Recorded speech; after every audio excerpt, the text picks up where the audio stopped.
नमस्कार, लोकमंच न्यूज देख रहे हैं आप। मैं हूं आपके साथ सुरभि राजपूत। तो जैसे जैसे चुनाव नजदीक आ रहे हैं वैसे वैसे चुनावी वादों की मानसून की फुहार की भांति प्रदेश और देश में कभी टिप टिप कर तो कभी सावन भादों की बरसात की तरह मूसलाधार रूप में बरसने लग रही है। हर चुनाव में लंबे चौड़े वादे किए जाते हैं। इस बार विधानसभा चुनाव के पहले सियासी ऑफर चल रहा है। आम आदमी पार्टी ने मुफ्त बिजली का वादा किया तो समाजवादी पार्टी ने भी एक लंबा चौड़ा वादा कर डाला। अपनी जमीन खो चुकी कांग्रेस ने मतदाताओं को लुभाने के लिए एक नया पैंतरा खेला है। यहां कांग्रेस ने बच्चियों को मोबाइल फोन और स्कूटी देने का वादा किया है। इससे पहले भाजपा और बसपा कई तरह के वादे कर चुके हैं। मिला जुलाकर यहां आप ये कह लीजिए कि घोषणा पत्र किसी के पास नहीं है, लेकिन हाँ, वायदों की भरमार जरूर है। कोई 300 यूनिट बिजली फ्री देने की बात करता है तो कोई अब स्मार्टफोन स्कूटी तक बांटने की बात कर रहा है। अगर हम शिवपाल यादव की बात कहें, अगर हम शिवपाल यादव की ही बात कर लें तो आप इसे सुनकर क्या कहेंगे। उन्होंने तो ये भी कह डाला कि आप बीए का ग्रेजुएशन का सर्टिफिकेट लाइए और 5 लाख रुपए तक ले डालिए। ये कहा है शिवपाल यादव ने। इसी सब पर आज हम चर्चा करने वाले हैं। सवाल तो कई हैं, लेकिन सबसे बड़ा सवाल ये है यहाँ उठता है कि इस सियासी ऑफर का फायदा किसको कितना मिलेगा, जनता का दिल कौन जीतेगा। खैर, ये तो समय ही बताएगा। चर्चा करने के लिए हमारे साथ तमाम हमारे मेहमान जुड़ गए हैं। उनसे आपका सीधे परिचय करा देते हैं। अनुज दुबे, नेता आम आदमी पार्टी, जुड़े हैं। सर, स्वागत है आपका लोकमंच न्यूज में। चंद्रभूषण, नेता बीजेपी हैं। सर, आपका भी स्वागत है लोकमंच न्यूज में। और इरफान तोमर, ये नेता सपा है। चर्चा की शुरुआत करेंगे और सबसे पहले आज मैं आम आदमी पार्टी के नेता से के पास आऊंगी। आपके मुख्यमंत्री पहले ही कह चुके हैं सर कि यूपी में अगर चुनाव जीतेंगे, दिल्ली वाला ही यहाँ पे भी उन्होंने कहीं ना कहीं पैंतरा आजमाया है कि 300 यूनिट फ्री बिजली। दिल्ली की जनसंख्या और यूपी की जनसंख्या में सर धरती आसमान का फर्क है। जी जवाब सर। दिल्ली की जनसंख्या और यूपी की जनसंख्या में जमीन आसमान का फर्क है। साथ में बजट का भी बहुत ढेर सारा फर्क है। तो दिल्ली का जो बजट है वो कम है, उत्तर प्रदेश का बजट बहुत ज्यादा है। और हम वादे नहीं करते, हम जो कहते हैं वो पूरा करते हैं। और ये घोषणा नहीं है। हमारी सरकार अगर उत्तर प्रदेश में बनती है तो हम 300 यूनिट बिजली फ्री सबको देंगे। अनुज जी, लेकिन अगर घोषणा पत्र होता तो ज्यादा अच्छा होता ना। सभी वादे कर रहे हैं, चाहे शिवपाल यादव से लेकर अखिलेश यादव, प्रियंका गांधी तक की बात कर लीजिए, लेकिन वादों की भरमार है। घोषणा पत्र क्यों नहीं है? घोषणा पत्र लाकर दिखाएं तो शायद जनता सोचे भी कि शायद कुछ वादा पूरा हो जाए इसमें। ये हमारा घोषणा पत्र है, ये हमारी घोषणा है, ये हमारे एजेंडे में है। हम 300 यूनिट बिजली फ्री सभी को देंगे। और जो भी पुराने बिजली के बिल हैं हमारी सरकार बनने के बाद, वो सारे बिजली के बिल माफ हो जाएंगे। पुराने बिजली बिल फाड़िए, होलिका दहन करिए। बिल्कुल जी जी बिल्कुल। मतलब आपने जो बोला है 300 यूनिट बिजली फ्री, तो आपको लगता है कि इन पैंतरों को आजमाने के बाद कितनी यूपी की जनता इसे मानेगी या फिर कुछ फायदा पहुंचेगा? बिल्कुल मानेगी, बिल्कुल बहुत फायदा मिलेगा। यूपी की जनता हमारे साथ है और हम लगातार काम कर रहे हैं, अपनी बातें जनता तक पहुंचा रहे हैं और बहुत ही जल्द हम अपनी सरकार बनाएंगे। ठीक है सर, बनी रहेगा हमारे साथ। हम सीधा चलेंगे बीजेपी नेता के पास। चंद्रभूषण जी, मेरा सवाल आपसे ये रहेगा, ये तो खैर राजनीतिक दलों का सियासी ऑफर है। सियासी ऑफर यहाँ पर इसलिए क्योंकि यूपी में चुनाव है तो कई सारे ऑफर नेता लेकर आए हैं, लेकिन चुनाव जाते ही जनता को कोई भी नहीं पूछेगा। ये बात आप भी जानते हैं, हम भी और जनता भी शायद। जी, जिस प्रकार आपने अभी आप आम आदमी पार्टी के जो भी यहाँ पे मौजूद है हमारे मित्र, उन्होंने कहा कि 300 यूनिट बिजली फ्री देंगे। तो आपको ये बता दूं कि दिल्ली में जिस प्रकार बिजली लोगों को फ्री नहीं दी जा रही है, बिल लोग देते हैं, बड़े बड़े बिल देते हैं। और दिल्ली की जो बिजली है उसका रेगुलेशन करता है दिल्ली रेगुलेटरी कमीशन। ठीक।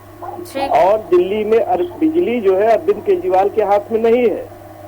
एक कमीशन है जो बिजली को देता है, जो पूरी बिजली की दिल्ली की मॉनिटरिंग करता है। ये एक दिल्ली के लोगों से पूछिए तो उनको पता चलता है किस प्रकार का बिल दिल्ली में आता है। गर्मियों में जिस प्रकार दिल्ली में बिजली की खपत बढ़ जाती है, बिल भी 10-10 हजार 20-20 हजार रुपए घरों में आते हैं, आपको बता दें। तो ये सब तो ढकोसला है। अरविंद केजरीवाल दिल्ली जैसे छोटे राज्य की व्यवस्था में कार्य नहीं कर पाए। वहाँ की सड़कों की हालत, ठीक, वहाँ के हॉस्पिटलों की हालत तो कोविड काल में आपने देख लिया। तो ये यूपी उत्तर प्रदेश में नहीं चलने वाला है, क्योंकि यहाँ के कर्मयोगी मुख्यमंत्री योगी आदित्यनाथ जी एक एक मिनट देश की जनता और प्रदेश की जनता के लिए सोचने में कार्य कर रहे हैं। अरविंद केजरीवाल की तरह नहीं झूठी बातें करके, झूठे ढकोसले देकर कहीं पंजाब में बातें कर रहे हैं तो कहीं उत्तर प्रदेश में आकर इस तरह की बातें कर रहे हैं।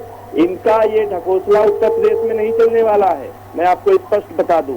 दिल्ली में तो चला है सर। बातें शिवपाल यादव जी कर रहे हैं, अखिलेश यादव जी कर रहे हैं, प्रियंका गांधी।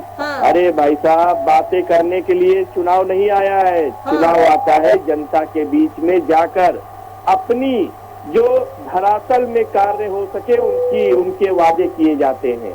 लेकिन आप देख ही रही हैं जिस प्रकार से बच्चियों के हाथ में मोबाइल देकर क्या प्राप्त करना चाहते हैं आप, उनको स्कूटी देकर क्या करना चाहती हैं। यह कांग्रेस ने पिछले कई वर्षों में अच्छा कार्य किया होता, अच्छी योजनाएं जनता को दी होती, तो आज इस तरह के झूठे वादे कांग्रेस के लोगों से नहीं करने पड़ते। आप समझिए कि जिस प्रियंका गांधी ने जहां बैठकर ये वादे और ये भाषण और ये प्रेस कॉन्फ्रेंस कर रही थी, उनके बगल में दो महिलाएं कौन बैठी हुई थी? क्या वो किसी गरीब तबके से आने वाली कांग्रेस की नेत्री थी? आपको पता है वो किस परिवार से दोनों नेत्रियां आती हैं। इसलिए कांग्रेस हमेशा झूठे वादे कर लोगों को भ्रम में डालती है, लोगों से झूठे वादे करती है, गरीबों का शोषण करती है। यदि कांग्रेस ने कुछ अच्छा कार्य किया होता तो आज जनता उसको देश बाहर नहीं फेंकती। इसलिए जनता इन जैसे चुनाव में आने वाले जैसे नहीं होता है कि बस चुनावी घोषणाएं हैं, इनका कुछ होने वाला नहीं है। तो इनकी मर्जी है, ये इस तरह की घोषणाएं खूब करें, बहुत स्वागत है इनका। लेकिन सर, बीजेपी की इस वक्त मौजूदा सरकार है, केंद्र में भी और प्रदेश में भी। किसान परेशान है, पिछले 1 साल से किसान सड़कों पर है। महिला अगर अपराध की बात करें यहाँ पर, तो आप भी जानते हैं कि महिलाओं को लेकर अपराध कितनी बड़ी है। नहीं, कोई अपराध नहीं बढ़ा है। जिस प्रकार से शासन पूरे अनुशासन के साथ जो भी दोषी होता है उस पर सख्त कार्रवाई होती है, पूरी जांच बैठती है, ठीक, उसको पूरी तरह से सलाखों के पीछे किया जाता है। चंद्रभूषण जी, आज भी यूपी क्राइम के मामले में अव्वल नंबर पर आता है। अगर अपराध नहीं बढ़ा तो फिर ये संख्या कम क्यों नहीं होती? के समय देखिए, चुनाव का दौर आ रहा है, ये विपक्ष के द्वारा प्रायोजित दुष्प्रचार है। आपको मैं बता दूं, इस पे ये विपक्ष के द्वारा दुष्प्रयोजित प्रचार है, जो सरकार की छवि को खराब करने के लिए केवल कार्य किया जा रहा है। आपको बता दूं, इस पे कोई तथ्य नहीं है। इसलिए सरकार की छवि, क्योंकि माननीय योगी आदित्यनाथ जी ने जिस प्रकार से 4.5 वर्षों में प्रदेश में शासन किया है, वो एक मिसाल के तौर पे है। आज प्रधानमंत्री माननीय नरेंद्र मोदी जी भी उनकी तारीफ में कहते हैं कि योगी जी के शासन पूरे देश में ऐसा दूसरा मुख्यमंत्री नहीं है। मैं कई प्रदेशों में भ्रमण करता हूँ तो वहाँ के लोग ये कहते हैं कि हमारा मुख्यमंत्री योगी आदित्यनाथ जी जैसा होना चाहिए।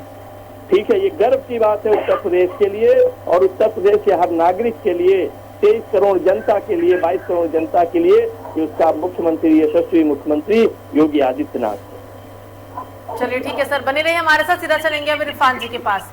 इरफान जी, कई वादे किए जा रहे हैं क्योंकि कुछ ही समय में, कुछ ही महीनों में यूपी के अंदर चुनाव होना है। अभी आपने बीजेपी नेता को सुना, उन्होंने कहा है कि अगर वो और राज्यों में जाते हैं और प्रदेश में भ्रमण करते हैं तो सभी यही कहते हैं कि मुख्यमंत्री अगर होना चाहिए तो वो योगी आदित्यनाथ के जैसा। आप इन बातों से कितने सहमत हैं? और जो समाजवादी पार्टी भी अब वादे कर रही है, घोषणा कर रही है, उन वादों का क्या? जी मैडम, मेरी बात सुनिए आप। ये चंद्रभूषण जी कह रहे हैं कि वहाँ हम दूसरे प्रदेशों में जाते हैं तो वहाँ वाई होती है योगी जी की, माननीय मुख्यमंत्री योगी जी की। ठीक है, ऐसा नहीं है। जनता सब कुछ देख रही है, जनता को सब पता है। ठीक है, अब इनके पास शाम तो कुछ पता नहीं हुई, नहीं नाम बदलो, प्लेट बदलिए और क्या, सब जिलों के नाम बदल देना, रंग बदल देना और जी तुम्हारे पैंट वैंट ये करा देना, इससे कोई विकास थोड़ी होता है। विकास जिले का नाम बदलने से आपको क्या दिक्कत है? अगर इलाहाबाद प्रयागराज बनी गया तो क्या दिक्कत है? तो क्या वो विकास हो गया? विकास भी हुआ होगा। विकास है, 112 डायल 112 कर दिया 100 को, वो विकास है क्या? देखिए काम करिए। तो आपकी भाषा में विकास क्या है? आप विकास को किस पहलू पे देखते हैं और आप विकास में क्या समझते हैं? देख रहे हैं, इन्होंने कहा है, सबको पता, पूरी दुनिया देख रही है उत्तर प्रदेश को। आप लखीमपुर कांड को ले लीजिए, इनके मंत्री किस जब आपकी सरकार थी किसानों का, जब आपकी सरकार थी तब भी कई कांड हुए थे। नहीं कांड हुए, लेकिन इनके खुद के मंत्री, खुद के इनके केंद्रीय मंत्री उस पे किसानों के और अपराध की बात करते हैं आप। राष्ट्रीय अपराध रिकॉर्ड ब्यूरो आंकड़े में 2022 के मुकाबले, ठीक है, 29,193 लोगों की मौत हत्या के कारण हुई है। 29,193 लोगों की मौत हत्या के कारण हुई है 2020 में भारत में। लेकिन इन्हें यही अपराध दिखाई नहीं देते हैं। दूसरा, आंकड़ों के अनुसार उत्तर प्रदेश की बात कर रहे हैं। अरे उत्तर प्रदेश की लेने आप उत्तर प्रदेश में डालें, बात कर रहे हैं। ये देखिए, कांग्रेस की सरकार है, वहाँ पर दलितों को मारा जा रहा है। अरे 2020 में, अरे उत्तर प्रदेश में सुनिए, देखिए मैं आपके बीच में नहीं बोला था, मैंने आपके बीच में नहीं जिक्र किया था, आप मेरी बात सुनिए। अरे चंद्रभूषण जी मेरी बात सुने आप, ठीक है, मैं आपकी शांत रहा, मैंने कुछ नहीं, यही तो है। देखिए आप, देखिए समस्या आपके अंदर यही है, दूसरा आदमी को बात को दबाते हैं आप ये बताइए कि आपने जब 17 में आप मेरी बात सुनिए, जब आप अपनी बात गए थे तो मैं आपको सुन रहा था, आप मेरी सुन लीजिए ना, एक मिनट सुनिए आप। देखिए अगर आंकड़ों पर मैंने डाले हम, उत्तर प्रदेश में ही 2020 में 3779 हत्या के मामले उत्तर प्रदेश में दर्ज किए गए 2020 में। 2017 का रिकॉर्ड उठा लीजिए। अरे रिकॉर्ड बता दीजिए आप बता दीजिए रिकॉर्ड। और फिर सुनिए जब आपके मंत्री के बेटे किसानों के ऊपर गालियां चढ़ाएंगे तो कहाँ का यहाँ लोकतंत्र बचा है, बताइए ना। मैम आप जवाब नहीं है, विकास की बात करें, विकास की बात है, आप आइए विकास में। मुझे आप दोनों की आवाज, इरफान जी, चंद्रभूषण से आप दोनों की आवाज नहीं आ रही है, तो एक एक करके बोलिए। देखिए मैडम मैं आपको बता दूं, इरफान जी बोलिए। मैं आपको बता दूं, अपहरण के मामलों में देखिए ये कहते हैं कि अपराध कम हुआ है। हमारी सरकार आने से 4.5 सालों में अपराध पर अंकुश लगा, ये बीजेपी वाले मेरे मित्र कह रहे हैं इस बात को। लेकिन मैं इनको बता दूं 2019 की तुलना में 2020 में 19% वृद्धि हुई है इस आंकड़ों में। ये तो चलिए आपने मौजूदा सरकार का, ठीक है, ये तो आंकड़े चलिए मान लिया। और ये बात मैं पहले ही कह चुकी हूँ कि अपराध की संख्या में आज भी यूपी अव्वल नंबर पर ही है। अव्वल नंबर पर उत्तर प्रदेश है, मैं कहना चाहता हूँ तो लोगों के साथ किस तरह के गाड़ी। चंद्रभूषण जी मेरी बात सुनिए, जनता को सच बताइए, सच बताने से काम चलेगा। किसानों की समस्या सुनिए, किसान 1 साल से पिछले ज्यादा धरने पर बैठे हुए हैं। बहन बेटियां बाहर नहीं निकल सकती थी समाज। अरे बहन बेटियां, और अरे भाई अब कौन सा नेता हो रहा है, जरा मुझे बता दीजिए, आप बता दीजिए ना, कहाँ आपने पार्टी कमी कराई है बताइए सरकार में।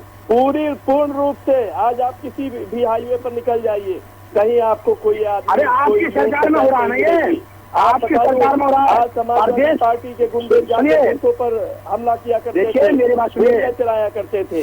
लेकिन आप, अरे भाई मेरी बात सुन लीजिए, आप मेरी बात सुन लीजिए, प्रदेश अव्वल स्थान पर है यूपी हत्या के मामले में। नहीं ये सब बुनियादी बातें हैं, सब। और इसके बाद दूसरे नंबर पर बिहार का नंबर आता है। आप कंट्रोल नहीं कर पा रहे हैं ना, आपकी दृष्टि नकारात्मक है। अपनी देखिए नकारात्मक विचार मत रखिए। आपने जो काम किया जनता को बताइए, आपने काम किया, आप क्या यूपी में पढ़े। अरे देखिए आप गोरखपुर में ले लीजिए, घर बंद, ठीक है। अरे सुनिए मेरी बात सुनिए आप, मैं आपसे बताना चाहता हूँ, एक गोरखपुर में जाते हैं व्यापारी घूमने के लिए, उनकी आपकी पुलिस उनको बिना फ्यूल के उनका कस्टडी में लेकर उनकी हत्या पीड़ित कर देती है। क्या है? सुनिए इरफान जी इस वक्त के कार्यकाल में होती तो आज तक उस महिला को न्याय नहीं मिलता। भाई हम उसके, हमारा कहने का मकसद ये है, महिला को न्याय दिलाने का काम माननीय योगी आदित्यनाथ जी की सरकार ने किया। माननीय योगी ठीक है, आदित्यनाथ देखिए आप भारत में ले लें या उत्तर प्रदेश में ले लें, 80% प्रतिदिन के हिसाब से हत्याएं हो रही है भारत के अंदर। मुझे बताइए, नहीं पता है ना। आप नकारात्मक राजनीति करने की तरफ बढ़ रहे हैं। अरे चंद्रभूषण जी, हम नकारात्मक राजनीति का जो हमने किया है उस पर हम करते हैं। तो हम पर बात करिए, विकास पर ही विश्वास करते हैं, ना कि नाम बदलने पे विश्वास करते नहीं, हैं। हमारा मकसद ये है, नाम आपको नहीं पता क्या? और अरे आपको नहीं पता क्योंकि नाम हमारी क्या? संस्कृत से जुड़ा हुआ है। ये संस्कृत से जुड़ा हुआ है। नाम बदलने पर आपत्ति अच्छा, है जो इतिहास में दर्ज है उनको बदल दीजिए, वो संस्कृत से हो जाएंगे क्या? ये मैं आज अरे भाई, जो इतिहास में दर्ज थे क्या उसको नाम बदलने से काम करिए। जनता के लिए स्वास्थ्य सेवाएं शुरू करिए, जनता के लिए मेडिकल कॉलेज बनाइए ना। क्या नाम है आपका? क्या नाम है? मेरा नाम इरफान तोमर है। तोमर क्यों है आपके नाम के पीछे? अरे भाई तोमर है ना। क्यों है मैं पूछ अरे रहा हूं। चंद्रभूषण जी, मेरे नाम से आपको क्या लेना? जनता के लिए अरे विकास करिए। आपके जिले के, जब प्रदेश के एक जिले के नाम से आपको मतलब हो रहा है तो मुझे आपके नाम से मतलब नहीं हो सकता क्या? चंद्रभूषण जी, मैं आपको बता देता हूँ कि आप सिर्फ जनता को वो बताइए जो आपने किया है नहीं, पिछले 4.5 सालों में। इरफान जी, नाम बदलने से जनता को परेशानी नहीं हुई तो फिर आप लोगों को क्यों हो रही है? नाम अगर बदल भी दिया तो क्या दिक्कत है? नाम न बदलने की बजाय उसको विकास में लाया जाए, नाम न बदलने की बजाय विकास किया जाए और जनता को सुविधा मिले। जनता को जो परेशानी है, आप लोग भी 5 साल थे सर, आप लोग भी 5 साल थे सत्ता में, तब सोचा आपने जनता के बारे में? जनता के बारे में हमने काम किए हैं मैडम। सुनिए, हमने जो योजनाएं की है उनका ये काट रहे हैं। अनेक योजना शुरू हमने की है समाजवादी सरकार में, लेकिन उसका श्रेय ये ले रहे हैं। अभी भी जेल में है। अरे भाई, इन्होंने मेरी बात सुनिए, आजम खां को लोगों गरीबों की जमीन लूटने के लिए खुला छोड़ दिया, आज वो जेल में है। इन्होंने नहीं, वो सिर्फ आपने सत्ता के जवाब में, सत्ता के पक्ष में ऐसा कहीं नहीं है। अधिकारी उनमें कोई बकरी चोरी का मुकदमा बनता है क्या? अरे भाई मुझे बता दीजिए आप। भाई भतीजावाद परिवारवाद को बढ़ाने के लिए कार्य किया। और फिर दूसरा, अगर आजम खान साहब ने गलती की है, अरे सुनिए, तो कोर्ट में मामला विचाराधीन है ना, कोर्ट उस पर निर्णय लेगा। आपको मलाई खाने के लिए इन लोगों ने, देखिए, कोई मामला अगर कोर्ट में लंबित है, कोर्ट में चल रहा है, तो कोर्ट उस पर एक्शन लेगा ना। कोर्ट का मामला है, कोर्ट उस पर एक्शन की बात कर रहे हैं। लखीमपुर मामला कोर्ट में जा चुका है, तो आप इस पर क्यों टिप्पणी कर रहे हैं? तो भाई किसान मांग कर रहे हैं ना आपके केंद्रीय मंत्री के लिए, क्यों नहीं दे पाते हैं केंद्रीय मंत्री? पार्टी के प्रवक्ता है। अरे भाई, हम तो किसानों के साथ आप आपके केंद्रीय मंत्री हैं, राजनीति क्यों कर रहे हैं? हम किसान भी हैं और हम समाजवादी के नेता भी हैं, ऐसे मतलब किसान नहीं है, किसान भी तो है हम। तो फिर आप गलत, हम मजदूर भी हैं, हम किसान भी हैं, हम सबके साथ हैं। देखिए, जनता को ये बताइए जो विकास हुआ है उसके बारे में जनता को बताइए कि हमने अपने 4.5 सालों में ये किया है, देख रही है। और जनता तो आपको बता देगी। जनता ने तो बाहर निकलने का सत्ता से मन बना लिया आपको, ऐसा नहीं है जनता बताएगी आपको 2022 में। जनता के मन की बात कर रहे हैं तो उमर साहब, आप बोल रहे हैं कि कुछ काम ही नहीं हुआ है, तो फिर जनता के मन में क्या है इस बार? मुझे ऐसा लगता है कि चुनाव से पहले आप जनता के मन को पढ़ चुके हैं। जनता के हाथ में सिर्फ एक वोट है, वोट ताकत, उसका इस्तेमाल करने के लिए हम तो क्या, जो ना विकास करेगा कोई भी ना होगा, सत्ता पर मंचाधीन होगा। बात सवाल तो सत्ता वालों से होगा ना, विपक्ष थोड़ी होगा भाई। बात तो सवाल तो होगा हमारा सत्ता पक्ष से होगा, बिल्कुल होगा सत्ता पक्ष से। लेकिन अभी आपने कहा ना कि जनता मन बना चुकी है और जनता बाहर कर देगी। जी मैडम, मैं वही तो कह रहा हूँ, जनता ने मन बना लिया क्योंकि इनका कोई काम ही नहीं है, धरातल पे इन्होंने कुछ किया ही नहीं। आप लोग भी तो आ चुके हैं एक बार आप भी सत्ता का स्वाद तो आप लोगों ने भी चखा हुआ। ये भी तो हो सकता है ना कि इस बार जनता किसी तीसरे को मौका दे। जी सुरभि जी देखिए, अगर हमने विकास किया है तो जनता हमें देख रही है, जनता को पता है हमारे विकास के बारे में। विकास कैसे कर सकते हैं ये बताने की जरूरत नहीं है। अभी मौजूदा सरकार कौन है? आप जब आपका टाइम था आपने क्या किया क्या नहीं किया, जनता ने वो जवाब दे दिया। हम यही तो कह रहे हैं कि हमने किया है, हमने विकास किया है अपनी सरकार में। जब हम सत्ता में थे 2012 से 2017 तक, तो हमने लोगों के लिए सुविधाएं दी हैं। उसका जवाब आपको 2017 में मिल गया। ऐसी सुविधाएं थी कि आप विपक्ष में बैठे और मौजूदा इस वक्त बीजेपी है। जनता को लग रहा था, जनता ने सोचा कहीं इससे कहीं सर ये कोई सर विधानसभा चुनाव कोई ऐसा चुनाव तो नहीं है ना कि वहाँ पर हम आप वोट करते हैं, वहाँ पे तो जनता वोट करती है ना। ऐसा तो है नहीं कि 4 लोगों को, कार्यकर्ताओं को मिलकर अपना नेता चुनना है। के मामले में अगर ये मेरे भाई कह रहे थे अपराध नियंत्रण क्या है और बाहर प्रदेशों के मामलों में, मैं आपको बता दूं कि उत्तर प्रदेश दूसरे नंबर पे है, पहले नंबर पे मामले में, पहले नंबर पे है के मामलों में, अपराध के मामलों में। मैडम दूसरे आज से 10 साल पहले भी उत्तर प्रदेश पहले नंबर पर था और आज भी है। 5 राज्यों के अगर आंकड़े निकले ना तो पहले नंबर पे उत्तर प्रदेश आज भी है। अब अपराध और क्रम बलात्कार ये सबसे बड़ा मामला है। कंट्रोल करना, अपराध को कंट्रोल करना सरकार का मेन मुद्दा स्टैंड होता है। गरीब आदमियों के लिए सुरक्षा मुहैया कराना, लेकिन इनकी पुलिस ही अपराधी बनकर टूट रही है। सर जनता को पार्टी से मतलब नहीं होता है सर। पार्टी से कौन किसकी पार्टी का है वो मतलब नहीं है जनता को अपने फायदे से मतलब है। मैं पार्टी की बात नहीं कर रहा हूँ, मैं कह रहा हूँ ये सत्ता में है, पुलिस इनके अधीन है। पुलिस फर्जी लोगों आप ऐसे कैसे कह सकते हैं कि पुलिस इनके अधीन है, बताइए आप। अरे देखिए सत्ता के जवाब में तो काम फिर तो आपकी भी सरकार थी पिछले 5 साल, तब आपके अधीन होगी पुलिस। हमने जवाब किसी के बदले के भावना से काम नहीं किया।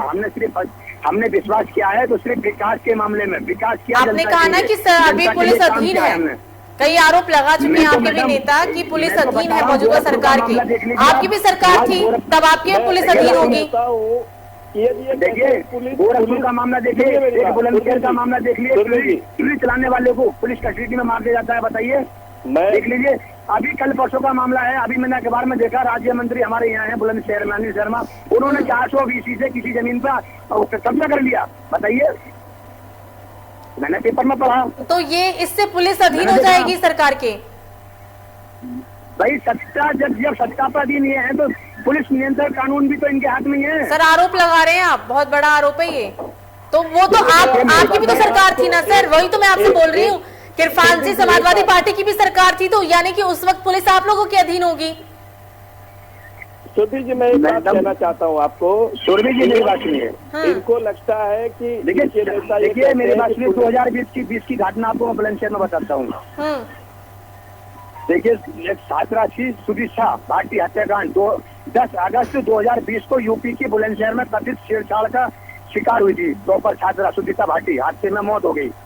स्थानीय पुलिस ने मामले को बढ़ता देखकर लोगों को गिरफ्तार किया था। ये वही 2 लोग हैं जो सीसीटीवी से फुटेज नहीं रहा है, लेकिन क्या करें बताइए। नियंत्रण तो सरकार का हक बनता है, सरकार अपराध पर लगाम लगाए सरकार। सवाल तो सरकार से होगा, सत्ता पक्ष से होगा। मेरा तो यही है। देखिए ये कटिंग, अखबारों की कटिंग लेकर उसको पढ़ते हुए आप इस तरह से किसी चीज को बता दीजिए ना, आप ले लीजिए, ऐसा नहीं है। मेरी बात सुनिए। सरकार यदि आपको पुलिस इतना वो लगती है तो आपके नेता, आपके राष्ट्रीय अध्यक्ष अखिलेश यादव जी से कह दीजिए कि वो पुलिस की सुरक्षा से हट जाए। आपको यदि मेरी बात सुनिए, आप बात को घुमा फिरा के मत लाइए। सुन लीजिए, मेरी बात सुनिए, मैंने ये कहा है, आपने कहा उत्तर प्रदेश की पुलिस पर विश्वास नहीं है तो अपने राष्ट्रीय अध्यक्ष अखिलेश यादव से कहिए कि वो पुलिस का सुरक्षा हटा दे। और मैं आपकी पुलिस, आपके सत्ता पक्ष से सवाल कर रहा हूँ कि आपकी पुलिस कस्टडी में लोगों की मृत्यु हो रही है। मैं उसका जवाब आपसे मांग रहा हूँ। आप मेरे ऊपर आरोप पुलिस भी हमारी यदि किसी में दोषी पाई जाती है तो तत्काल पुलिस पर कार्रवाई होती है। समझ लीजिए, वो तो मरने वाला तो गया ना। अरे भाई मरने वाला तो गया, उसके तो बीवी बच्चे परेशान हो गए ना। उसकी भरपाई कहाँ से करेंगे आप ये समझिए। और ये मत बताइए समाजवादी मेरी बात सुनिए, आप किए गए कृत्यों का, ठीक है, पूरा प्रदेश जानता है। मेरा कहने का मतलब ये है आपसे, मेरा मतलब ये है कि जनता सब देख रही है, जनता को सब पता है आपने कितना सत्ता के मद में चूर हो गए थे, नशे में घूम रहे थे आप लोग। 2017 में जनता के हाथ में सत्ता देना, सत्ता लेना, ज्यादा कुछ नहीं। मेरे नहीं आपके हाथ में। योगी आदित्यनाथ जी की जो शासन व्यवस्था है वो बहुत ही अच्छी है और पूरे प्रदेश के लोग इसकी तारीफ कर रहे हैं। आपको पता नहीं सर वो कौन लोग जो तारीफ कर रहे हैं सर चंद्रभूषण जी, पता नहीं वो कौन लोग जो तारीफ कर रहे हैं, क्योंकि आंकड़े कुछ और बताते हैं। अनुज कुमार जी के पास रहते हैं। अनुज जी, आपको मेरी आवाज आ रही है? पुलिस जनता देख रही है को दबाने के लिए, एसपी डीएम उस मामले को दबाने के लिए परिवार वालों के ऊपर दबाव डाल रहे हैं। पूरे प्रदेश में अराजकता का कानून व्यवस्था है। पूरे भारत में अगर सबसे खराब कानून व्यवस्था कहीं की है तो मेरी बात सुने, भूतर जी आप इस बात को ध्यान में रखें।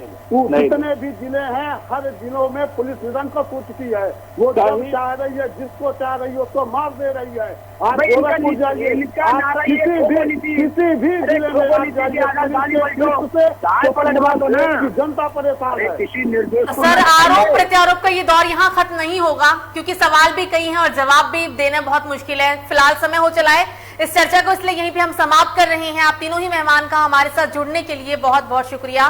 तो कोई 300 यूनिट बिजली फ्री देने की बात कर रहा है, तो कोई स्मार्टफोन स्कूटी बांटने की बात कर रहा है। शिवपाल यादव तो कहते हैं कि भैया आप अपना बीए का सर्टिफिकेट लाइए और 5 लाख ले जाइए। ये तब होगा जब शिवपाल यादव चुनाव जीतेंगे। खैर क्या होगा क्या नहीं होगा ये तो आने वाला समय ही बताएगा।